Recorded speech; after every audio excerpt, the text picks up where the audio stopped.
U nedelju će biti održana prva kupusijada u selu Toljevac. Do sada je prijavljeno 34 ekipa, prijave još uvek važe i svi zainteresovani mogu se prijaviti do subote uveče.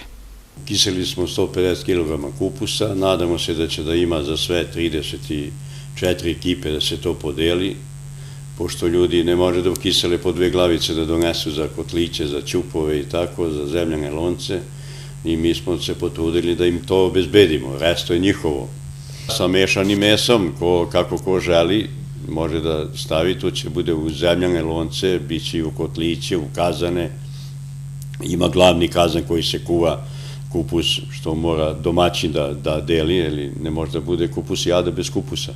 Organizator ove manifestacije Radivoje Tomić kaže da su za najbolje kao nagrade pripremljeni kotlići i džakovi kupusa. Biće jedno 5-6 kulturnih umjetničkih programa, ukupno učestvovaće oko 130 učesnika u tim programima, tako da će da bude zabavno i bit će lepo, nadamo se. Pozivamo sve dobre volje, svi koji imaju vremena nek nas posete u nedelju od 10 sati do 3. Neka se jave na telefon 060 0795 349. Nije kasno, do subote uveče. Pripremljen je bogat kulturno-umetnički program. Organizator poziva sve da dođu i uživaju u pripremi i degustaciji kupusa.